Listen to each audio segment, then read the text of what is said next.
In today's video, we're going to be breaking down a Jack Mahler's Mailbag Mondays um, review on what's going on in the Bitcoin market. And just one clip mainly, but I highly encourage you guys to check out this full clip. I would actually to subscribe to his channel because, again, he just does such a great job of condensing what's going on in the news each week and then how that relates to Bitcoin. So let's jump right into it. Hey guys, welcome back. Drip Coach here with Drip and Farm for Property, where we don't trust, we verify and operate with integrity and transparency. So Jack Mahler's show is quickly becoming one of my favorites, or something I look forward to every Monday. And now that I'm actually in the same time zone as you US peeps, it's definitely easier to catch versus waiting until Tuesday morning to watch it. And there was a bunch of clips, but due to traveling, I don't really have my setup like I'd like, so I'm not able to go through each of these and review them like I want to. But what we're gonna do is look at the one that Jack clipped out on his Twitter. But just a summary of some of the stuff he discussed. So again, I highly recommend you watch it. It's about 51 minutes. Then he goes into Q&A. Watch it on 2X. It'll only take about 35 minutes of your time, but it's highly worth it. So he's talking about what happened with, of course, in the news with the war or the missiles. I don't know if you want to call it a war. I don't know. Conflict, whatever. Iran and Israel, and then the U.S. rallying the bombers, and then how Bitcoin sniffed all this out and knew it. And then now it's already back like a 107. So it dipped down like 99 and back up to 107. But Jack is basically like breaking down all of the different kind of bits and pieces of the news that came out and stuff that Trump was tweeting out there as well, and how that affects Bitcoin price and what that actually means, like breaking it down historically and then where we're going to from here, and where people are jumping towards risk assets, and even how it affects with the Treasury and gold. All sorts of stuff, man. Like, he really broke down a lot of stuff that, again, I highly encourage you to check out. But what I want to play instead is this clip about essentially us being manipulated and kind of them doing things in plain sight, and we're just not noticing it.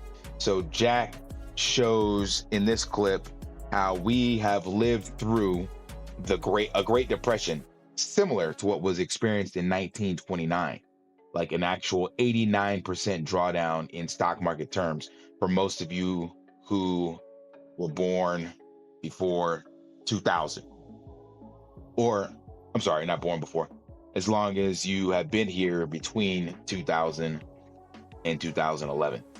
So if you're at least in your mid-20s, then you experienced a Great Depression and may not have even realized it. So check this out, man. This is crazy.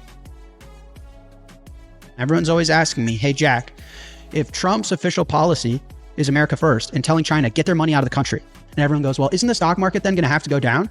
And I say, yes, absolutely. They say, but Jack, it keeps going up. Aha. Going up in what? Brooklyn Daily Eagle, October 24th, 1929. The Great Depression. The DGIA hits its lowest point on July 8th, 1932, 89% below its September 29th peak, defining the most significant bear market in Wall Street's history. The market would not return to its 1929 high until 1954. The Great Depression. So the stock market down 89%. And people say, but Jack, the stock market has not been down that much in recent memory. In 1929, the dollar was backed by gold. So the stock market was down 89% in gold terms. That's why it was a real depression. You see? Let me show you. From 2000 to 2011, the stock market was down 89% in gold terms. So if you measured the stock market in gold, you already lived through a Great Depression, hotshot. You just didn't see it. We had a Great Depression in plain sight. How? Manipulation of the money. What I'm saying is, yes, the stock market is going to get obliterated. Obliterated. In what? Not in dollars. Stop looking at things in dollars. You're going to miss these things in broad daylight. The whole world has already lived through stock market crashes, just not in dollar terms. People say, oh man, my stock portfolio is up again this year. Weird. Why can't I afford rent? That's weird. Why am I getting less groceries? That's weird. Filling up my tank is really expensive, but my stock market went up. Depends what you're measuring in. You understand? The S&P 500 against Bitcoin over the last 5 years, down 81%. What about food? Food's down 85% against Bitcoin in the last 5 years. We lived through a depression and a performance that was greater than the Great Depression, but no one batted an eye because they used the wrong measuring stick. So that's mind-blowing in my opinion, that 2000 to 2011, we experienced the exact same drawdown as we did during the Great Depression. It's just that none of us were aware of it. But again, that was the big housing crash, 2008, and that was what created Bitcoin, along with what was going over in Europe. So it makes sense in hindsight, but like no one was using that narrative. So I have no idea what it is right now or where we're at. But like Jack said, within the last 5 years, food is down 80 some odd percent against Bitcoin, and something else was 81% against Bitcoin. So yeah, if you're evaluating it in Bitcoin terms, then you will be seeing very similar effects of what they had during the Great Depression. But to keep the panic from wreaking havoc in the streets, they just keep printing the money. And like I showed you guys in a previous video, when you start looking at inflation, looking at the price of goods, it's like, yeah, you can see it then.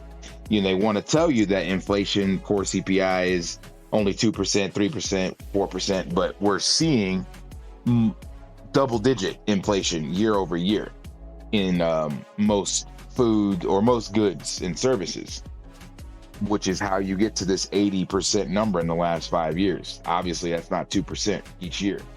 So the only way through or to survive this debasement and theft of your economic energy is Bitcoin. That is the only life raft. And at the same time, I'm looking at this going, yeah, what other choice do you have? Like, you see the fiat system failing right before your eyes, and then you can look at the history, look at the charts, watch people like Jack and Raoul Pal and all these people show this stuff historically, Ray Dalio.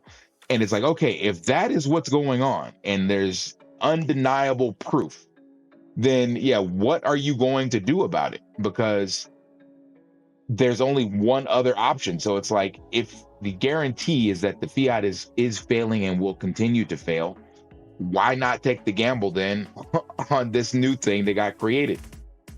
Like, I just don't get it. You know, I have definitely been orange pilled at this state, and I don't see another option.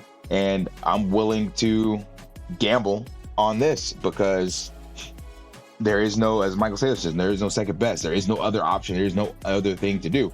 And I get my conviction by doing my research, listening to these people like this, but at the same time, seeing all these others double down, these new Treasury companies coming out and the billions and billions that are being invested. So it's like, these people are putting bigger amounts of capital and their livelihood at risk in this thing. It's like, so why not a couple thousand from me?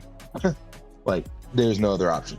So again, highly encourage you to go out and check out this last video from Jack, because it is phenomenal, man. Some serious bombs dropped. All right, smash the HPO special, help a brother out, like, subscribe, comment down below, and until next time, live daily and achieve your impossible. See ya.